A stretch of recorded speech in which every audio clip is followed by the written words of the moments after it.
अहो, उद्या जायचं ना माहेरी? जाऊ उद्या माहेरी. पण काय ग तुम्ही बायका, माहेर म्हणलं की एवढं काय खुश होताय?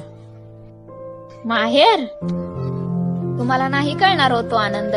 मुलीला माहेरच्या अंगणात पाऊल ठेवल्यावर जो आनंद होतो ना, तो संपूर्ण जगात तिला कुठे मिळत नाही. ना सकाळी लवकर उठायचं टेन्शन, ना लवकर स्वयंपाक करायचं टेन्शन. अगदी सगळ्या जबाबदारीतून सुटका असते माहेरी आल्यावर.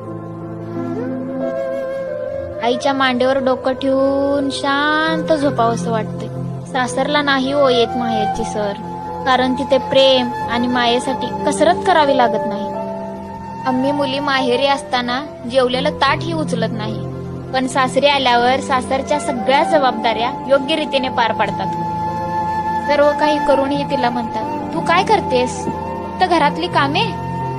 पण तेच काम जर माहेरात केलं तर आई म्हणायची, माझ्या बाळानं केवढं काम केलं.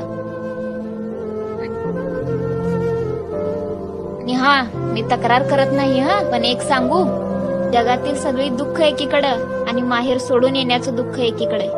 नवरा बायकोला राणीसारखं ठेवतो, पण आई बाबा सुद्धा मुलीला राजकुमारी सारखं ठेवतात. ठीक आहे, 2 दिवसाची रजा कॅन्सल. का? मी काय चुकीचं बोललो का?